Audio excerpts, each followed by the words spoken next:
టీజీఈసెట్ 2024 ఫలితాలు రేపు విడుదల కానున్నాయి.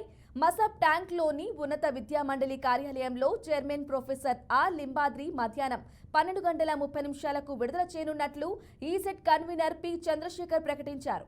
పాలిటెక్నిక్ పూర్తి చేసిన విద్యార్థులకు ఈసెట్ పరీక్ష నిర్వహించారు. ఈసెట్లో అర్హత సాధించిన విద్యార్థులు ఇంజనీరింగ్ 2వ సంవత్సరం కోర్సులో ప్రవేశం కల్పిస్తారు. ఈసెట్ ఫలితాల కోసం సంబంధిత ఈ వెబ్సైట్లో లాగిన్ కావాలి.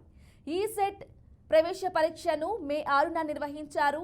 ఈ పరీక్షకు తెలంగాణ జిల్లాలో 48, హైదరాబాద్ రీజియన్లో 44, ఏపీలో 7 కేంద్రాలు, మొత్తం 99 కేంద్రాలను ఏర్పాటు చేశారు. 24,000 మందికి పైగా విద్యార్థులు పరీక్ష రాశారు.